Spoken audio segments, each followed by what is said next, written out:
दोस्तों नमस्कार दोस्तों।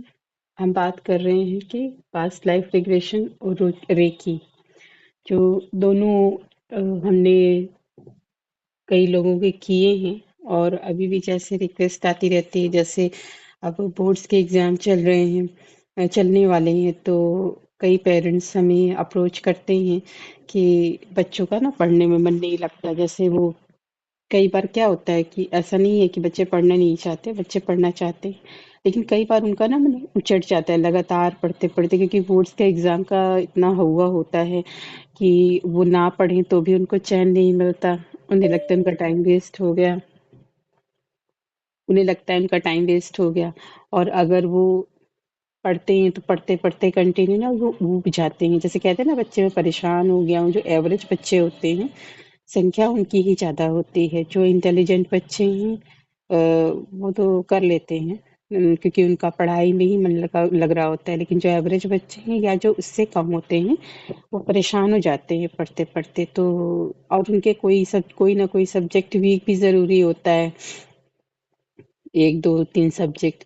तो वो लोग जो पेरेंट्स है वो यही बात करते हैं कि क्या रेकी में कोई ऐसी विधि है जिससे बच्चों के वो सब्जेक्ट ठीक किया जा सके। जैसे मान लीजिए कोई पेरेंट्स ये चाह रहा है कि बच्चा मेरा मैथ्स ले ले, लेकिन बच्चे का मैथ्स स्ट्रांग नहीं है, उसे समझ आती है पर कम समझ आती है, तो उसे लगता है कि आगे लेके चला पाएगा कि नहीं।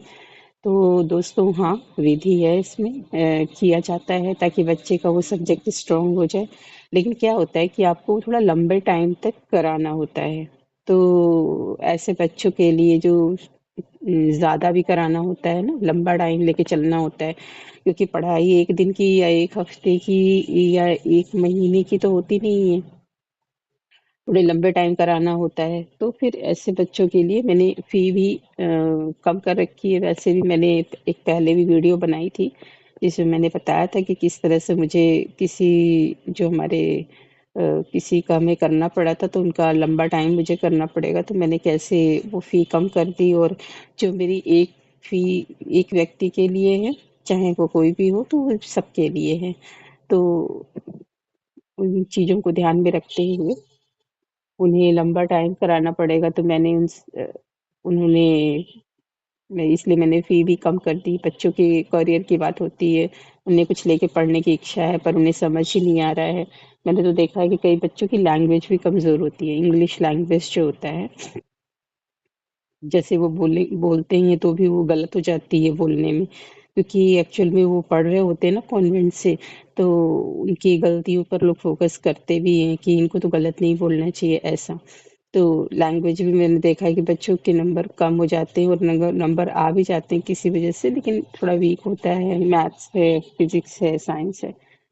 तो इन सब सब्जेक्ट के लिए एक एक बच्चे का तो मेरे पास आया है कि हिस्ट्री के लिए उसकी हिस्ट्री बहुत वीक है। अब क्या है कि 10th में नंबर परसेंटेज बनाने के लिए अगर एक भी सब्जेक्ट आपका वीक रहा ना, अगर उसके पेपर खराब हो गया तो आपके परसेंटेज वो कम कम कर ही देता है।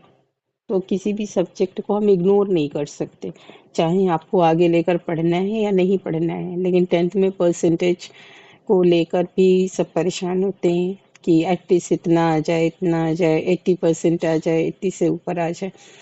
तो आजकल तो बच्चों की वही रिक्वेस्ट चल रही है कि रेकी के लिए कि किसी तरह से हमारा सब्जेक्ट स्ट्रांग जाए। लेकिन ऐसा नहीं है कि जल्दी आए हैं, वो लेट हो गया है। दिसंबर में, हाफ दिसंबर के बाद। लेकिन क्या होता है कि जब हमें वो कहावत है ना कि जब हमें प्यास लगती है तो हम पानी तो कुआं खोदना शुरू करते हैं। तो उसमें तो फिर लेट भी बहुत हो चुका है। फिर भी जितना हम कर पाएंगे उतना हम ज़रूर उन बच्चों के लिए करेंगे, क्योंकि मेरा कंसर्न होता है बच्चों के लिए कि वो परेशान ना हो। फिर भी वो परेशान तो होंगे ही।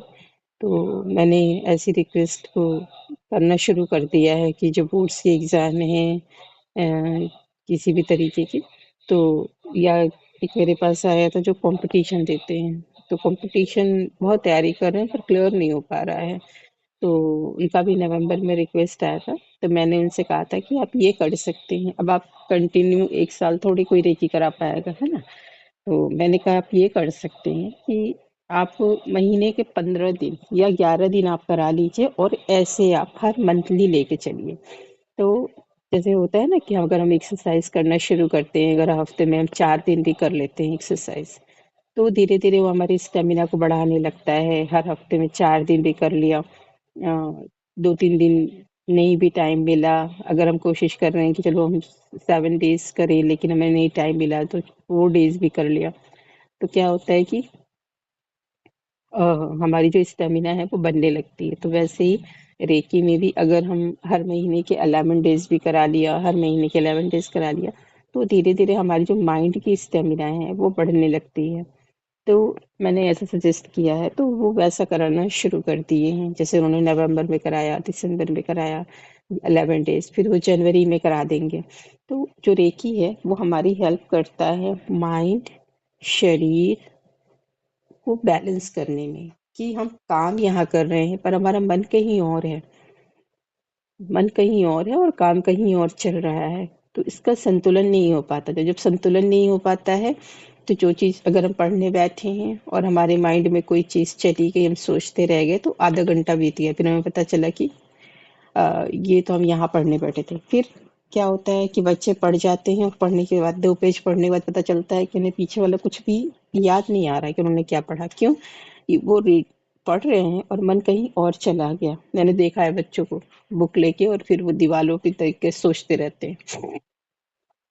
तो मैंने ऐसे बच्चों को कुछ ऐसे कंसंट्रेशन की कुछ विधियां भी बताई हैं कि तुम ऐसा करो, और वो रेकी भी करा रहे हैं। तो इस समय इसमें भी थोड़ा टाइम जा रहा है मेरा। तो और रेकी जो है वो बहुत अच्छी ऐसी चीज़ है कि आप दवाओं के बिना रहना सिखाती है हमें, कि दवा हम कितनी खाएंगे। रेकी जो है वो, अगर आपकी कोई दवा कंटिन्यू चलने वाली है, सपोज कोई ऐसी बीमारी है जिसको आपको हर टाइम उसको दवा खानी है, हर रोज खानी है, जैसे शुगर है, थायराइड है ना, ये सब बीपी है, इन सब की दवा ना परमानेंट चलती रहती है। या फिर ऐसे भी मेरे पास केस आए हैं कि अ, वो अक्सर करके हर मंथली किसी न किसी वजह से बीमार हो जाते हैं, किसी न किसी वजह से उन्हें दवा खाती है। अब दवा क्या है, वो दोस्तों ना स्टोन बनाती है, किडनी पर असर असर करती है। तो रेकी कराने से ना दवाओं के वो साइड इफेक्ट्स पूरी तरह से खत्म हो जाते हैं, और धीरे धीरे आपके शुगर वगैरह भी ठीक हो जाएंगे। क्यों? क्योंकि आपके शरीर को ये संतुलित करता है। जब ये संतुलन में नहीं होती ना, तभी तो हमारी बीमारियां आती हैं। हमारे जो शरीर है ना वो कमजोर पड़ने लगता है। तो जब कोई कर देता, अब जैसे किसी ने सीख भी लिया पर वो परमानेंट कर नहीं पाता, ऐसा भी होता है। तो फिर वही, उन्हें टाइम नहीं है, जॉब है, तो सोचते हैं करना, तो कर नहीं पाते, तो फिर वो करा लेते हैं, ऐसा भी होता है। तो रेकी जो है वो ऐसी टेक्निक है कि आप बिना दवाओं के बहुत लंबे टाइम तक आराम से रह सकते हैं, क्योंकि दवा तो हमारे जीवन की ऐसी ज़रूरत बन गई है कि अब तो लोगों को घरों में पड़ी रहती है दवाएं। पहले तो ऐसा होता नहीं था, पहले तो ज़रूरत हुई तो मार्केट से जाके खरीद कर लाए, पर अब ऐसा नहीं है। अब तो घरों में मैंने तो देखा है कि लोगों के बॉक्स में इतनी दवाएं पड़ी होती हैं, उसमें से कुछ एक्सपायरी हो जाती हैं। तो मैंने कहा कि दवाएं ठीक है आपने खरीद के लाया, लेकिन एक्सपायरी होने का मतलब तो वो फेंकी जाएंगी ना, और वैसे वो मार्केट में होते तो किसी और के काम में आ जाएं। दवाएं इतनी फेंकी जाएं तो अच्छी बात नहीं है ना। कोई भी चीज फेंकी जाती है तो खरीद के लाए, अब नहीं जरूरत पड़ी तो वो फेंकी भी जा रही हैं। या कि नहीं देख लिया, कि देखा नहीं जल्दी में ही एक्सपायर होने वाली है, डेट उस पे लिखी हुई है।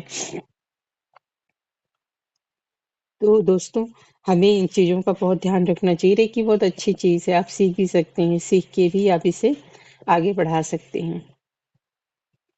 और पास्ट लाइफ रिग्रेशन के बारे में तो दोस्तों हम हमेशा ही बात करते हैं। पास्ट लाइफ रिग्रेशन तो एक बहुत अच्छी टेक्निक है। उसमें व्यक्ति की सारी नेगेटिविटी रिमूव करा दी जाती है। पास्ट लाइफ रिग्रेशन, जैसे हम कहते हैं ना कि अनुभव, किसी के सफेद बाल होते हैं तो कहते हैं कि ये जो बाल सफेद हुए हैं वो अनुभव से सफेद हुए हैं, है ना।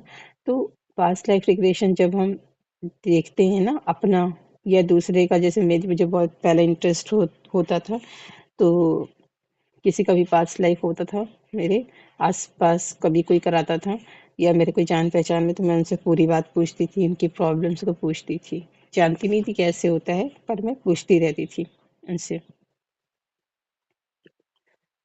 तो मुझे समझने में हेल्प मिलती थी कि ये कैसे क्या हुआ और कैसे क्या नहीं होना चाहिए था। अच्छा, ये ऐसे भी हो गया कि इस तरह से भी पनिशमेंट मिल गई। क्योंकि कई बार ना हम रिलेट नहीं कर पाते, तो जब हम गाइड के पास जाते हैं तो वो हमें बताते हैं कि क्योंकि एग्जैक्ट किए गए काम की सजा एग्जैक्ट नहीं होती, बदल कर मिलती है हमें।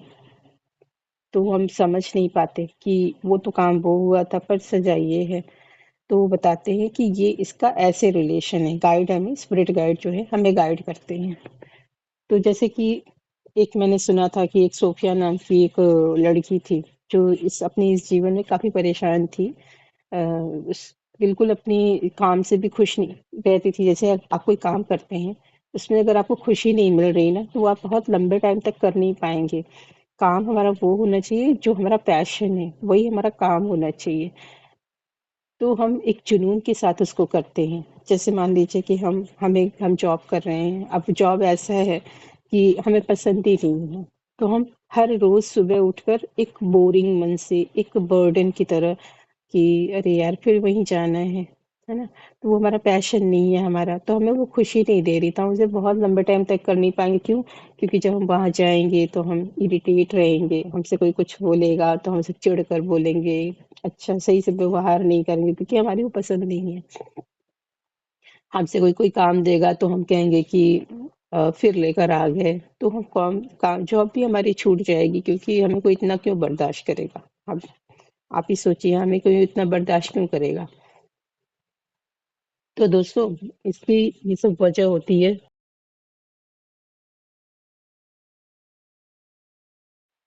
तो हमें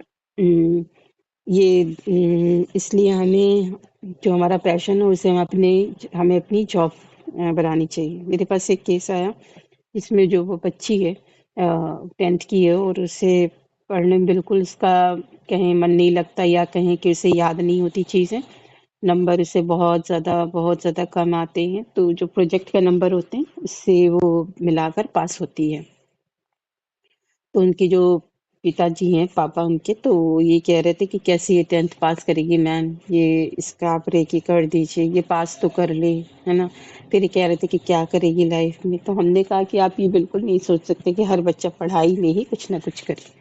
आप ये जानने की कोशिश करिए कि उसका मन और कहाँ लगता है। कोई तो उसका वो होगा साइड जिसमें अच्छा लगता होगा उसे, या अच्छा ना भी लगे तो इस पढ़ाई से तो बेटर ही लगता होगा। आप उसमें उसका करियर बनाइए, और हर एक चीज़ में करियर है।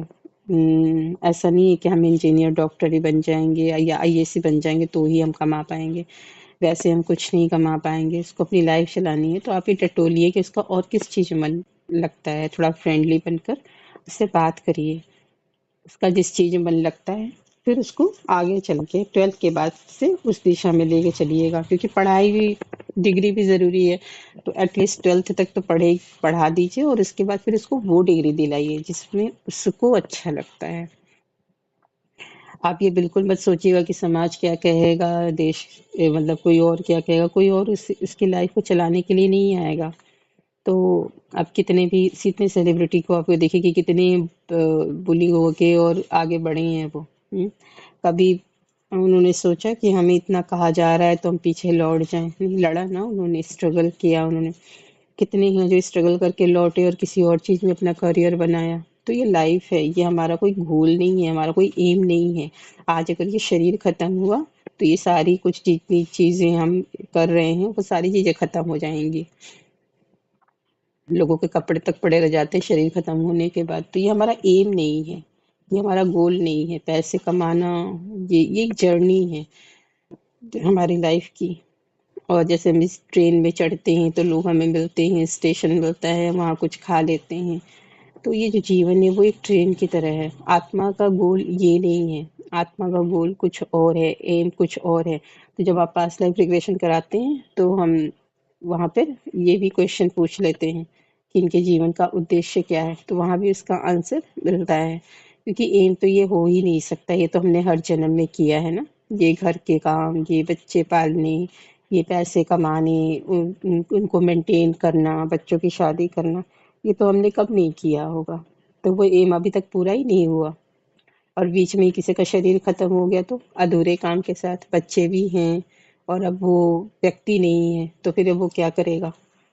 तो एम ये नहीं होता हमारी लाइफ का। एम क्या होता है ना दोस्तों, आप अपने पास लाइफ रिग्रेशन में जाकर ही देखेंगे कि एम क्या होता है। वहाँ जो हमारे स्पिरिट गाइड होते हैं वो हमें इसीलिए गाइड कर रहे होते हैं, इसीलिए वो आते हैं हमारी हेल्प के लिए। तो पास्ट लाइफ रिग्रेशन हर किसी को ज़रूरी कराना चाहिए, या सीख भी सकते हैं आप, सीख के अपने दोस्तों का कर सकते हैं, अपने घर वालों का कर सकते हैं। थोड़ा महंगा कोर्स होता है और इस महंगे कोर्स को भी मैंने किया है, आप सभी कर सकते हैं इस कोर्स को। और मेरे पास काउंसलिंग के केसेस आने लगे हैं, तो काउंसलिंग में भी मेरी फीस कम है। तो जैसे बच्चे हैं चाहे बड़ी हैं, जैसे मेरे पास एक काउंसलिंग का केस आया जिसमें वो अपने घर की बहू है और काफ़ी उनके ऊपर काफ़ी फोर्स पड़ रहा है, कभी काफ़ी दबाव है उनके ऊपर। तो काफ़ी जैसे उन्हें लगता है कि जैसे वो कभी-कभी उन्हें लगता है जैसे वो डिप्रेशन में चली जाएँगी, तो उन्हें लगता है कि मेरे छोटे बच्चे उन्हें कौन पालेगा अगर मैं ही इतनी दवाओं में, खाने में डूब जाऊँगी। तो उन्होंने मुझसे अप्रोच किया है, तो मैं भी उनका काउंसलिंग ले रही हूँ। वैसे तो रेकी के लिए कह रही हैं, ठीक है करा सकती हैं, लेकिन अभी वो काउंसलिंग करा रही हैं ना, तो हमने कहा काउंसलिंग अगर आप करा रही तो इसे भी कुछ दिनों के लिए, जैसे हफ्ते में एक बार करा लिया, फिर दूसरे हफ्ते में एक बार करा लिया, क्योंकि जो पहली बार फीस होती है ना दोस्तों, नेक्स्ट वीक में हमारी फीस उसकी आधी हो जाती है। और फीस भी बहुत नॉमिनल है, फीस तो ऐसी नॉमिनल है कि आप रास्ते में चलेंगे तो उतने पैसे खर्च कर देंगे, लेकिन इससे आपकी अगर मेंटल हेल्थ में सुधार होगा तो फिजिकल हेल्थ में भी सुधार होगा और रिश्तों में भी सुधार होगा। एटलीस्ट आप बच्चों की सबसे ज़्यादा ज़रूरत तो बच्चों को होती है, पेरेंट्स की। सबके पास अपने अपने पेरेंट्स होते हैं, तो वो तो बहुत ही ज़रूरत होती है। तो मैंने उनको बोला है, तो वो काउंसलिंग करा रही हैं मुझसे हफ्ते में एक बार। तो इसीलिए दोस्तों शाम का सेशन मैंने सोचा है कि अभी तो खैर हम वहाँ भी जाते हैं जो मैंने आप लोगों को बताया था, लेकिन मैंने सोचा है कि शाम का जो सेशन है वो इन चीज़ों के लिए ही रखा जाए। ये सुबह का सेशन यहाँ क्लास के लिए, और शाम का सेशन वैसे लोगों उस तरह के जो केसेस आते हैं उसके लिए, क्योंकि उनको भी टाइम देना होता है। तो 2 टाइम की क्लासेस दिक्कत करेगी। तो इसीलिए मैंने सोचा है कि 2 टाइम में, 1 टाइम सुबह क्लासेस हम लोग रख लेंगे और शाम की क्लासेस हम उनके लिए कर लेंगे। और आप लोगों को पता है कि रेकी हम नेक्स्ट वीक शुरू करेंगे, रेकी का फर्स्ट लेवल जो कि बिल्कुल फ्री होगा। तो आप सब जिनके पास भी ये वीडियो पहुंच जाए, आप एक नंबर है रहेगा इस पे, आप कॉल कर सकते हैं, आपको ग्रुप में ज्वाइन कर दिया जाएगा और आप भी सीख सकते हैं। फर्स्ट लेवल फ्री है, सेकंड लेवल पेड है। तो फर्स्ट लेवल आप करके देख सकते हैं कि आपको कैसा लग रहा है, कैसा नहीं लग रहा। और कैसा लगने ना लगने की बात नहीं है, पढ़ाई तो बहुत बच्चों को अच्छी नहीं लगती, तो क्या पढ़ाई नहीं कराई जाती? क्योंकि हमें लगता है कि उससे उसका फ्यूचर बनने वाला है तो हम कराते हैं ना, ऐसा तो नहीं कि छोड़ देते हैं कि अच्छी नहीं लग रही तो अच्छा छोड़ दो। दवाएं भी नहीं अच्छी लगती खाने में, तो क्या हम इसे नहीं खाते हैं? तो ये बहुत अच्छी विधि है कि अगर हम सीख लिए तो अपने नियर एंड डियर का हम कर सकते हैं। तो दोस्तों, अगर पास्ट लाइफ रिग्रेशन और एक से संबंधित कोई भी क्वेश्चन है तो आप डिस्क्रिप्शन बॉक्स में भी डाल सकते हैं, और आप जो ग्रुप ज्वाइन करके आप पर्सनल पूछ सकते हैं, पर्सनल चैट कर सकते हैं, पर्सनल कॉल कर सकते हैं, डिस्कस कर सकते हैं। हालांकि ये काउंसलिंग सेशन में आता है तो ये पेड है, और पेड भी कम है, कोई ज़्यादा नहीं है, आप आराम से इसको दे सकते हैं। और अगर कोई आपके क्वेश्चंस हो तो हम इस क्वेश्चंस को ले लेंगे। कोई भी क्वेश्चन है तो आप पूछ सकते हैं क्वेश्चन को।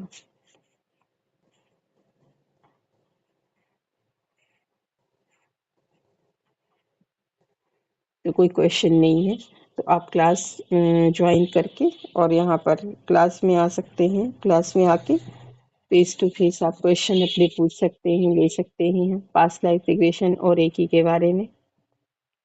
आपको इनर चाइल्ड हीलिंग के बारे में, जैसे कि इनर चाइल्ड हीलिंग, बचपन के भी ट्रॉमास होते हैं बच्चों के, जो बच्चे जो बचपन में कोई ट्रॉमा होता है और वो बच्चा जो अब आज बड़ा हो गया है, अब आज बच्चा उन चीज़ों को करने में डरता है। वो बड़ा बच्चा, वो जिसकी शादी भी हो गई, वो कभी उन चीज़, जैसे कि हमने कभी एक बार सब्जी बनाई या कुछ बनाया या कुछ किया और उसमें गड़बड़ हो गई, हम नेक्स्ट ट्राई में बहुत डरते हैं, क्योंकि फर्स्ट टाइम में ही वो खराब हो गई चीज़ें।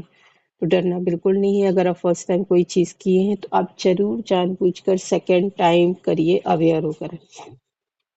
फर्स्ट टाइम में जिस चीज़ के कारण वो खराब हो गई थी, उसको अवॉइड करते हुए हिम्मत दिखाइए। क्या होता है, पास्ट लाइफ रिग्रेशन में भी लोग हिम्मत नहीं दिखा पाते अपने प्रॉब्लम्स को बताने में, लेकिन आप ये याद रखिए कि आपकी जो प्रॉब्लम्स है वो बिल्कुल किसी से भी डिस्कस नहीं की जाएगी। आपका नाम लेकर कहीं किसी को नहीं बताया जाएगा। और एक बात की, मैं अपने क्लाइंट के लिए कभी भी जजमेंटल नहीं होती हूँ कि अरे उसने ऐसा किया, अरे ऐसा हो गया, नहीं।